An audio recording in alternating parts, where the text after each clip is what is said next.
الحمدللہ، تمام تعریفیں اللہ کے لیے جو رحمان و رحیم ہے۔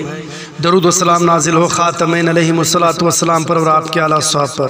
بزرگان دین، عزیز نوجوانوں، عفت مع پردہ نشی خواتین اور پیارے بچوں، السلام علیکم ورحمۃ اللہ وبرکاتہ۔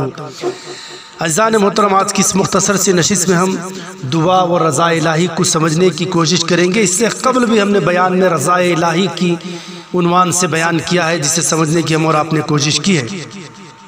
اللہ تبارک و تعالیٰ گوئی کی توفیق عطا فرمائے۔ عزیزان محترم، اللہ کے بندوں میں کچھ ایسے نیک بندے ہوتے ہیں جنہیں انبیاء کرام کے نام سے یاد کرتے ہیں، جنہیں صحابہ کرام کے نام سے یاد کرتے ہیں، جنہیں اولیاء کرام کے نام سے یاد کرتے ہیں۔ یہ اس مقام پر فائز ہوتے ہیں، یہ اللہ کی عبادت میں اس قدر مست و مگن رہتے ہیں۔ اللہ تبارک و تعالیٰ کہتا ہے، جو بندہ دعا کرتا ہے اور یہ بندہ میری عبادت میں اس قدر مشغول ہو گیا ہے کہ وہ دعا کرنا بھی مناسب نہیں سمجھتا، میں جو دعا کرنے والے کو جتنا دوں گا اس سے کئی گنا زیادہ اس ذکر کرنے والے، عبادت کرنے والے بندے کو میں عطا کروں گا جو میری عبادت میں اس قدر مشغول ہو گیا ہے۔ اور کچھ اللہ کے ایسے بندے ہوتے ہیں جنہیں اللہ ان کی رضا چاہتا ہے۔ اللہ ان کی رضا چاہتا ہے کہ بتا تمہاری رضا کیا ہے۔ تو وہ ایسے بندے ہوتے ہیں جن کی مجلسوں میں شریک ہو جانا، جن کی صحبت اختیار کرنا، جن کے سائے میں آ جانے سے بھی اللہ ان کی مرادوں کو پوری کرتا ہے، اللہ ان کی مغفرتوں کو پوری کرتا ہے۔ جو دل میں تمنا لے کر آتے ہیں وہ ان بزرگوں کی زبانوں سے ان کے بیان حال کو ظاہر کرتے ہیں، اور ان کے صدقے سے اللہ ان کی دعاؤں کو قبول کرتے ہیں۔ وہ مقام رضا میں ہوتے ہیں جو شامل ہونے والے مقام دعا میں ہوتے ہیں، تو مقام رضا کے صدقے سے مقام دعا بھی ان کی قبولیت ہو جاتی ہے۔ تو یہ اونچا مقام ہے جو عبادتوں کے ذریعے سے حاصل کیا جاتا ہے، اور یہی مہدویت تھی۔ مہدویت میں یہی تعلیم دی جا رہی تھی جو رضا الہیہ تھی۔ وہ بندے ہمیشہ اللہ کی رضا کی خاطر ہمہ وقت ترک دنیا کیے ہوئے، ترک لذت، ترک شہوت، سب کچھ ترک کیا اللہ کی رضا کی خاطر، ہمہ وقت اس کے ذکر، اس کی عبادت میں مست و مگن رہتے ہیں۔ تو اللہ بھی ان کی رضا چاہتا ہے، جن کی رضا میں وہ اپنے آپ کو اس کے سپرد کر دیے ہیں، تو اللہ بھی ان کی رضا کو چاہتا ہے کہ ان کی رضا کیا ہے۔ وہ اشارہ کر دیتا ہے تو اللہ قبول کر دیتا ہے، جس کا ارادہ کرتے ہیں تو اللہ وہ دعا ان کی قبول کر دیتا ہے، جس کی نظر جس کی طرف کرتے ہیں اللہ اسے جو ہے ان کی دعا، ان کی مراد کو پوری کر دیتا ہے۔ یہ مقام رضا پر فائز ہونے والے افراد و احباب ہیں جو اللہ کے نیک خاص بندے ہیں، جو اس مقام پر فائز تھے۔ اور دوسرے وہ بندے جو دعا کرتے ہیں، اللہ کو پکارتے ہیں، مصیبت کے وقت میں، تکلیف کے وقت میں۔ پکارا کس کو جاتا ہے؟ جو اپنا ہوتا ہے۔ پکارا کس کو جاتا ہے؟ جو سنتا ہے، اور ایسا سننے والا جس کے برابر کوئی ہو ہی نہیں سکتا۔ عزیزان محترم، جو ماں باپ بچوں کو برسوں پالا پوسا کرتے ہیں، وہی ماں باپ جب بڑھاپے پر پہنچ جاتے ہیں، بچے کو 1 سے 2 مرتبہ پکار دیتے ہیں تو بچے میں چڑچڑاہٹ پیدا ہو جاتی ہے، یا بچے خود ماں باپ کو 1 سے کئی بار پکار دیتے ہیں، ان کی بھی طبیعت میں چڑچڑاہٹ پیدا ہو جاتی ہے۔ یا دوست اپنے دوست سے کوئی سوال کرتا ہے، 1 بار 2 بار تیسرے بار تو چوتھے بار کرتا ہے تو وہ دوست اس سے بیزار ہو جاتا ہے۔ مگر اللہ ایک واحد ایسی ذات ہے میرے خدا کی جس کا کوئی شریک نہیں، جس نے اللہ کہتا ہے مجھے پکارو، جتنی مرتبہ چاہتے ہو پکارو، میں سنتا ہوں، تمہاری جواب بھی دیتا ہوں اور تمہاری مراد کو بھی پوری کرتا ہوں۔ وہ بیزار نہیں ہوتا، وہ ایسا سننے والا ہے جو اس کا کوئی شریک اور نہیں، جس کے برابر کوئی نہیں، ایسا سننے والا ہے۔ عزیزان محترم، ہماری پکار کو سنتا ہے۔ تو آئیے عزیزان محترم، اللہ تعالیٰ فرماتا ہے، تمہارا پروردگار نے کہا کہ مجھے پکارو، میں تمہاری دعاؤں کو قبول کروں گا۔ اللہ فرماتا ہے، وَقَالَ رَبُّكُمُ ادْعُونِي أَسْتَجِبْ لَكُمْ، پکارو مجھے، میں تمہاری دعاؤں کو سنتا ہوں۔ کون کہتا ہے؟ اللہ تبارک و تعالیٰ کہتا ہے۔ پھر کہتے ہیں، اے پیغمبر، جب میرے بندے آپ سے میرے بارے میں پوچھتے ہیں تو آپ ان سے کہہ دیجئے، میں اتنا قریب ہوں، جب کوئی مجھے پکارتا ہے تو میں پکارنے والے کی پکار کو سنتا ہوں۔ اللہ فرماتا ہے کہ مجھے پکارو، اور جب کوئی مجھے پکارتا ہے تو میں ان کے اتنے قریب ہوں کہ میں ان کی پکار کو بھی سنتا ہوں، میں ان کی پکار کو بھی سنتا ہوں۔ اور ایک جگہ پر اللہ تعالیٰ فرماتا ہے، بھلا وہ کون ہے جب کوئی بے قرار اسے پکارتا ہے تو اس کی دعا قبول کرتا ہے اور تکلیف دور کرتا ہے، سوائے اللہ کے اور کوئی نہیں جو بندوں کی تکلیف کو، اس کے دکھ درد کو دور کرتا ہے۔ پھر حدیث قدسی میں آتا ہے، عزیزان محترم، اللہ تبارک و تعالیٰ فرماتا میں اپنے بندے کے ساتھ ایسے ہی معاملہ کرتا ہوں جیسے کہ وہ مجھ سے گمان رکھتا ہے، اور میں اس کے ساتھ ہوتا ہوں جب وہ مجھے پکارتا ہے۔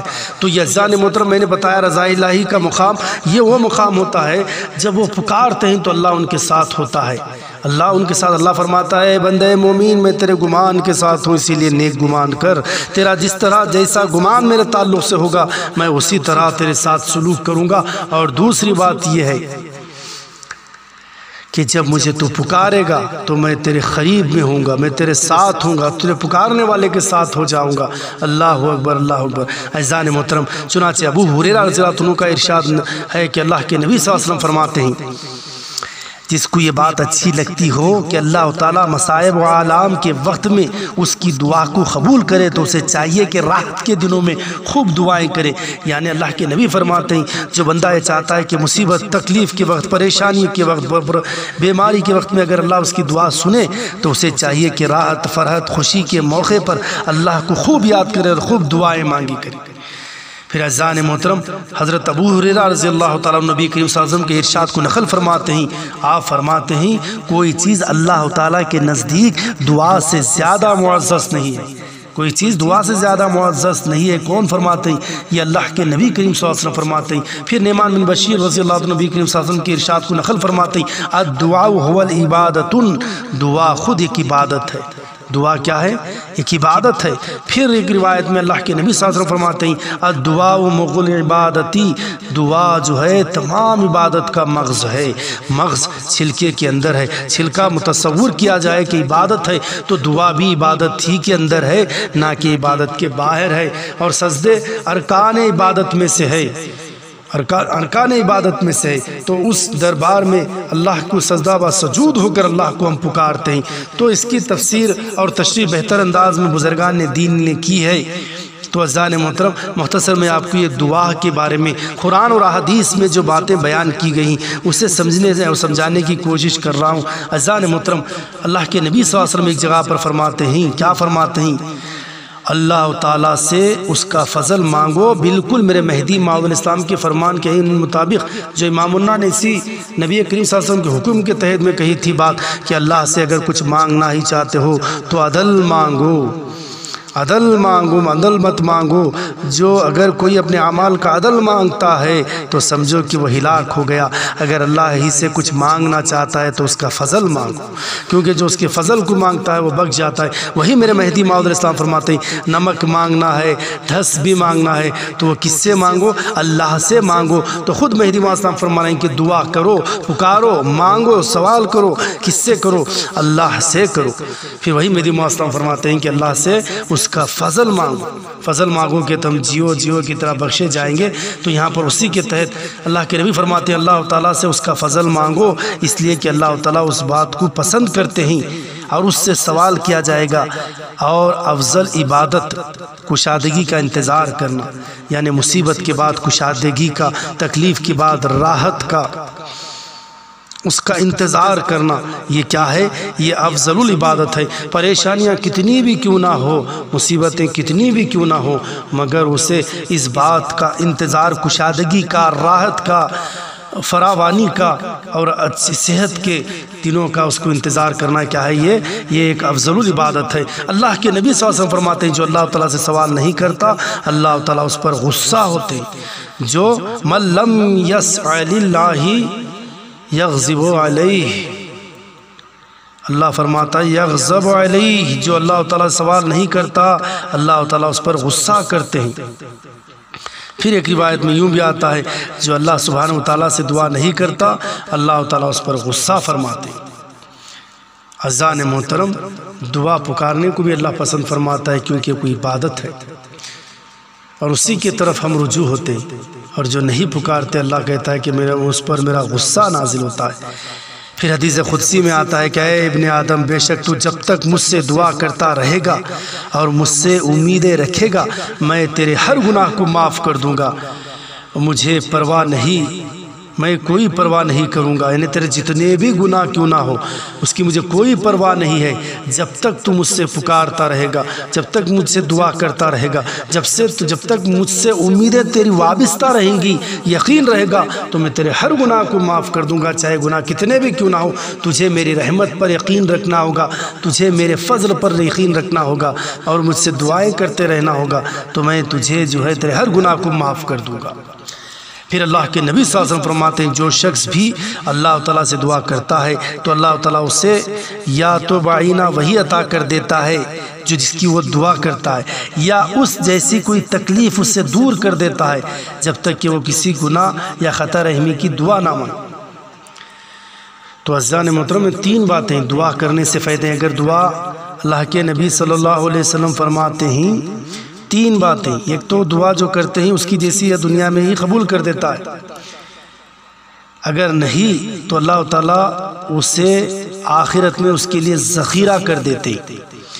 چنانچہ اللہ کے نبی صلی اللہ علیہ وسلم فرماتے کوئی مسلمان بھی اللہ تعالیٰ سے ایسی دعا کرے کہ جس میں گناہ اور خطائی رحمی نہ ہو تو اللہ تعالیٰ اس کی دعا کی برکت سے اسے تین میں سے کوئی ایک چیز عطا کرتے ہیں، یا تو اس کی دعا کو دنیا ہی میں قبولیت عطا کرتے ہیں اور جلدی اسے مل جاتی ہے، یا اللہ تعالیٰ اس دعا کو آخرت میں اس کے لیے ذخیرہ کر لیتے ہیں، یا اس کے مثل دعا کرنے والے سے برائی دور کر دیتے ہیں۔ پھر حضرات صحابہ اکرام سے اللہ کے نبی فرماتے ہیں اگر یہ بات ہے تو پھر تم بہت زیادہ دعا کرو گے۔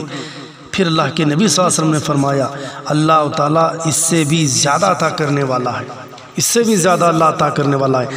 تو اسی لیے جب ہم دعا اللہ سے کرتے ہیں تو قبولیت کا اللہ سے یقین رکھنا ہے۔ اگر اللہ ہمارے لیے وہ بھلا سمجھے گا تو دنیا میں قبول کر لے گا، یا نہیں تو اس کا آخرت میں اجر عطا کرے گا، یا نہیں تو تیسرا اس جیسی کوئی ہماری گناہ کو معاف کر دے گا، ہر طریقے سے ہمارا ہی بھلا ہوگا۔ مگر یہ بات مسلم ہے عزیزان محترم، ہمارے لیے کیا صحیح اور غلط ہے میرا خدا بہتر جانتا ہے۔ ہم جس طرح ماں باپ بچوں کے لیے کیا صحیح کیا غلط ہے جس کا فیصلہ لیتے ہیں، بچہ نہیں لے سکتا کیونکہ اسے علم نہیں ہوتا کہ اس کے لیے کیا صحیح اور کیا غلط ہے، لیکن ماں باپ کو علم ہوتا ہے۔ اگر بچہ چھری ہاتھ میں لے لیتا ہے تو کون ماں باپ ہے جو بچے کے ضد اور بار بار اصرار کرنے پر اسے چھری دینے کے لیے آمادہ ہو جائے، کیونکہ بچہ نہیں جانتا چھری کے نقصانات کو، لیکن ماں باپ جانتے ہیں یہ نقصان دہ ہے۔ تو اللہ تعالیٰ بھی اس بات کا بخوبی علم ہوتا ہے اللہ کو کہ ہمارے لیے کیا چیز اچھی ہے اور کیا چیز نفع بخش ہے اور کیا چیز ہمارے لیے نقصان دہ ہے۔ اگر ہمارے لیے بہتر ہو تو اللہ اس کا دنیا ہی میں اس کے لیے اللہ ہمیں اس کے جیسی دعا کی جاتی ہے وہ بہت جلد قبول کر لیتا ہے، یا نہیں دوسری بات یہ ہے یا تو اس کا اجر قیامت کے دن اللہ تعالیٰ دے گا، یا نہیں تو تیسری بات یہ ہے کہ اس جیسا ہمارا گناہ اللہ معاف فرما دیتا ہے، مگر یقین رکھنا ہے اللہ عزیزان محترم۔ پھر اللہ کے نبی صلی اللہ علیہ وسلم فرماتے ہیں کیا فرماتے ہیں مجھے یہ بات پہنچی کہ مسلمان جب اللہ تعالیٰ سے دعا کرے اور اس کی دعا قبول نہ ہو تو تب بھی اس کے لیے نیکی لکھی جاتی ہے۔ اللہ کے نبی فرماتے ہیں نیکی لکھی جاتی ہے۔ قیامت کے دن جب بندہ اللہ تعالیٰ کے سامنے حاضر ہوگا تو اللہ تعالیٰ دنیا میں اس کی مانگی جانے والی دعاؤں کو اس کے سامنے پیش فرمائیں گے، جن میں کچھ تو دنیا ہی میں قبول کر لی گئی ہوں گی اور کچھ اللہ تعالیٰ نے آخرت کے لیے ذخیرہ کر لیا ہوگا، جن کے بدلے میں جنت میں اللہ تعالیٰ ان کے لیے انعام رکھا ہوگا۔ اس موقع پر آخرت کے لیے اجر ثواب کو دیکھ کر بندہ یہ تمنا کرے گا، کیا تمنا کرے گا؟ یہ تمنا کرے گا کاش دنیا میں کوئی دعا اس کی قبول ہی نہ ہوتی تاکہ اس کی آخرت میں یہ ذخیرہ ہو جاتا اور اس کے عوض میں اللہ تعالیٰ جنت عطا فرماتا۔ یہ تمنا اللہ تعالیٰ بندہ مومن عطا کرے گا۔ پھر عزیزان محترم حضرت عبداللہ بن عمر رضی اللہ تعالیٰ نبی کریم صلی اللہ علیہ وسلم کا ارشاد نقل فرماتے ہیں کیا یہ دعا نازل شدہ اور آئندہ نازل ہونے والی تمام مصیبتوں میں نفع دینے والی چیز ہے، بس اے اللہ کے بندوں دعا کو اپنے اوپر لازم کر لو، اپنے اوپر لازم کر لو، کیونکہ یہ کیا ہے؟ اور ایک روایت میں اللہ کے نبی کھل کر بیان فرماتے ہیں، یہ بیان فرماتے ہیں پرہیز کرنا تقدیر کے مقابلے میں کوئی فائدہ نہیں دیتا، یعنی جو لکھا ہوتا ہے وہ بہرحال ہو کر رہتا ہے، اور دعا نازل شدہ اور آئندہ نازل ہونے والی تمام مصیبتوں میں نفع دینے والی چیز ہے، اور بے شک مصیبت دعا کرنے والے پر نازل ہوتی ہے تو اس کی دعا کے ساتھ واسطہ پڑتا ہے، بس وہ دونوں مصیبت اور دعا قیامت تک کے دن تک وہ لڑتے رہتے ہیں، یعنی مصیبتوں میں نفع دینے کا مطلب یہ ہے اللہ تعالیٰ دعا کی برکت سے یا تو نازل شدہ مصیبت کو دور کر دیتے ہیں، اور اگر وہ ابھی تک نازل نہیں ہوئی تو اسے روک دیتے ہیں، اور اگر اس مصیبت کا پہنچنا مقدر میں طے پا چکا ہے تب بھی اللہ تعالیٰ اس پر انسان کو صبر کی توفیق عطا فرما دیتے ہیں اور اس مصیبت کو خفیف یعنی ہلکا بنا دیتے ہیں، جس سے وہ مصیبت بھی انسان کے لیے راحت بن جاتی ہے۔ تو آپ سمجھ رہے ہیں عزیزان محترم دعا سے کتنے فائدے ہوتے ہیں۔ صبر کرنی چاہیے، یا تو آنے والی بلا اگر آئی نہیں تو اسے ٹال دیتے ہیں، یا آ گئی ہے تو اسے روک دیتے ہیں، یا نازل ہو گئی ہے تو بندے مومن کو اللہ صبر عطا فرماتے ہیں، اور وہ صبر کرنے کی وجہ سے اور دعا کو اس تکلیف کو اللہ تبارک و تعالی ہلکا کر دیتے ہیں۔ پھر اللہ کے نبی صلی اللہ علیہ وسلم فرماتے ہیں، کیا فرماتے ہیں؟ آپ فرماتے ہیں لوگوں پر ضرور ایسا زمانہ آئے گا جس میں صرف وہی نجات پائیں گے جو غرق ہونے والے کی طرح دعا کریں گے، یعنی نجات پانے والے وہی لوگ ہوں گے اس طرح کہ وہ غرق ہو رہے ہیں اور ایسے وقت میں جو فریاد کرتے ہیں، جو ان کا طور و طریقہ ہوتا ہے، جو اس طریقے کو اختیار کریں گے وہی لوگ کیا ہوں گے؟ نجات پانے والے ہوں گے۔ پھر مولا علی مشکل کشا رضی اللہ عنہ نبی کریم صلی اللہ علیہ وسلم کے ارشاد کو نقل فرماتے ہیں دعا کیا ہے؟ مومن کا اسلحہ ہے، اور وہ عماد الدین، دین کا ستون ہے، وہ نور السماوات والارض، اور آسمانوں اور زمینوں کا نور ہے۔ کیا ہے وہ دعا ہے۔ پھر اللہ کے نبی اللہ تبارک و تعالیٰ جو ارشاد فرماتا ہے اسی کو نبی کریم صلی اللہ علیہ وسلم فرماتے ہیں بے شک تمہارا پروردگار با حیا اور سخی ہے، اور اسے حیا آتی ہے اس بات پر کہ جب اس کا کوئی بندہ ہاتھ اٹھائے یا اسے پکارے تو انہیں بغیر کچھ دیے خالی کرے، یہ اللہ کو پسند نہیں۔ اللہ سخی ہے اور اللہ حیا با حیا ہے، تو اللہ تبارک و تعالیٰ کو یہ بات پسند نہیں کوئی بندہ اس سے پکارے اور خالی جائے، یہ اللہ کو یہ بات منظور نہیں ہے۔ تو معلوم یہ ہوا اللہ کو پکارو، پکارنے کے طریقے ہیں جس طرح پکارو، مگر اللہ یہ چاہتا ہے کہ عاجزی و انکساری سے پکارو، اشک بار سے ہو کر پکارو، نادم ہو کر گناہوں سے استغفار کرتے ہوئے اس سے رجوع ہو، اور نبی پر درود و سلام کرتے ہوئے پکارو، تو اللہ تبارک و تعالیٰ وہ دعا کو ضرور سنے گا، اور دعاؤں کی برکتوں سے اللہ مصیبت حاصل شدہ مصیبتوں کو نجات یا ہلکا کرے گا۔ تو عزیزان محترم دعا کرنے کے مختلف اوقات مختلف طریقے ہیں جو بزرگان دین نے بتائے ہیں، اور مسنون اور مستند دعائیں جو قرآن اور احادیث کی روشنی میں امام الناس سے جو مروی ہیں، ان دعاؤں کا ورد کرنا ہمارے لیے لازم اور ضروری ہے۔ ان دعاؤں کا کرتے رہنا ہمارے اوپر جو ہے اللہ کے نبی فرماتے ہیں نہ کرنے سے اللہ کا عذاب، اللہ کا غصہ نازل ان پر ہوتا ہے۔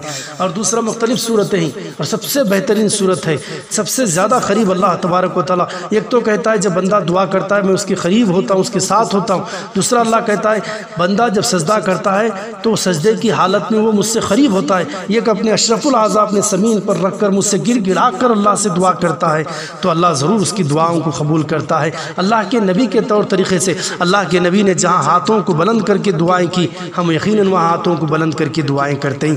جہاں میرے اللہ کے نبی نے آسمان کی طرف منہ کر کے دعائیں کی تو یقیناً ہم نے آسمانوں کی طرف دعائیں کر کے وہ چہرے کو کر کے دعائیں کرتے ہیں، اللہ قبول کرتا ہے۔ جو مختلف صورتوں میں دعائیں کی اس طرح ہم کرتے ہیں، اور نماز میں خصوصی سے سجدے میں جو بندہ خدا سے قریب ہوتا ہے اور قربت کا مقام نزدیک کا مقام ہوتا ہے، اس مقام میں اپنے سر کو، اپنے ہاتھوں کو، اپنے گھٹنوں کو سب دربار خداوندی میں رگڑتے ہوئے، جھکتے ہوئے، عاجزی و انکساری کو ظاہری کرتے ہوئے اللہ سے دعا کرتے ہیں، تو یقیناً اللہ دعا سنتا ہے۔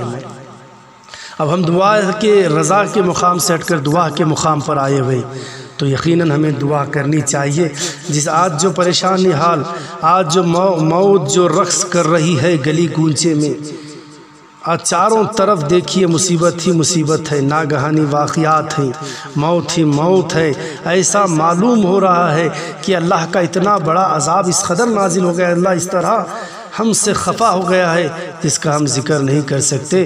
تو چاروں طرف پریشانی ہی پریشانی ہے، تو ایسے وقت میں بندے مومن کو چاہیے کثرت سے استغفار اور درود کے ساتھ، ان بزرگان دین کے وسیلے کے ساتھ، یہ مسنون دعائیں جو میرے قرآن کی آیتیں اور رسول اکرم صلی اللہ علیہ وسلم کی حدیث اور مہدی معصوم سے جو مروی اور بزرگان دین سے جو ادا کیے ہوئے کلمات ہیں دعاؤں کے، اور پورے نہایت اور خشوع خضوع اور حضور قلب کے ساتھ دعائیں کرنا ہے، سب مل کر جس طریقے سے بھی اللہ پتہ نہیں کس کی زبان میں اللہ نے وہ تاثیر رکھی ہو، ان کی دعاؤں سے یا ان کی خدموں سے یا ان کے نظروں سے اللہ وہ بلائیں اور وباؤں کو دور کر دے گا۔ تو ہم کو چاہیے کہ سب ایک اور نیک بننے کی کوشش کریں اور دعا کریں۔ اے اللہ، جو بھی آج پریشانیاں چاروں طرف گھیری ہوئی ہیں، ہر طرف پریشانی ہی پریشان ہے، تو ایسے وقت میں بس صرف تیرا ہی سہارا ہے۔ تو کہتا ہے کہ مجھے پکارو میں سنتا ہوں، تو اے اللہ ہم تجھے پکارتے ہیں، ہمارے پکار کو سن، ہماری دعاؤں کو سن، ہماری فریاد کو سن۔ اے میرے مولا، یہ زمینی اور آسمانی بلاؤں سے ہم تمام کو محفوظ فرما۔ یہ جو تیرا عذاب نازل ہوا ہے، اے اللہ ہماری یقیناً کوتاہی اور گناہوں کے سبب ہے۔ اے اللہ ہمیں ان گناہوں سے توبہ اور استغفار کرتے ہیں، ہمارے استغفار اور توبہ کو قبول فرما اور ہمیں تیری اطاعت اور فرما بردار بننے کی توفیق عطا فرما۔ اے اللہ ہمیں خاتمین کے صالحین اور شہداء کرام اور تیرے نیک بندوں کے صدقے، قرآن کی آیت ہر لفظ اور نقطے اور اعراب کے صدقے سے طفیل سے، اے میرے مولا تیری رحمت تیرے عز و جلال کے صدقے طفیل سے، تمام انبیاء کرام کی کتاب افضل نازل کردہ کتب الہیہ کے صدقے اور طفیل سے، اے اللہ ہم تجھے واسطہ دیتے ہیں کہ ہمارے گناہوں کو معاف اور درگزر فرما، ہم پر رحم فرما۔ جو کچھ یہ سازشیں ظالموں کی طرف سے ہو رہی تو ان سازشوں کو بے نقاب فرما۔ اے اللہ جہاں بھی ہمارا بھائی موجود ہے تو ان تمام کی حفاظت فرما، جو قریب ہیں ان کی بھی اور جو وطن سے دور ہیں ان کی بھی اے اللہ جان و مال کی اور ان کی صحت کی حفاظت فرما، انہیں خیر و برکت عطا فرما۔ اے اللہ جو کچھ ہم دعائیں عبادتیں خیر خیرات کر رہے ہیں، اے اللہ ان کی دعاؤں خیر خیرات کو قبول فرما۔ اے اللہ یہ تو موقع عنایت کیا ہے تو مالداروں کو ان کے مال کے ذریعے سے مفلس اور مسکین لوگوں کی اور میڈیم طبقہ جو درمیانی طبقہ ہے، جو کسی در سے دراز نہیں کرتے کسی کے دہلیزوں پر، ان کی مدد کرنے والے خصوصیت سے علماء اور دیندار بندوں کی مدد کرنے والوں کی مدد کرنے والوں کی بھی اے اللہ جس طریقے سے وہ مدد کر رہے ہیں ان کی تو مدد قبول فرما، اور ان کی مال و زر میں اور دن دگنی اور رات چوکنی جو ہے ان کی مال میں جو ہے اللہ اضافہ فرما، اور ان کی ایمان کی دولت تو نے دیا ہے اس میں استقامت عطا فرما، اور تیرے دیدار سے ہم تمام کو مشرف فرما۔ وآخرت دعوانا الحمدللہ رب العالمین۔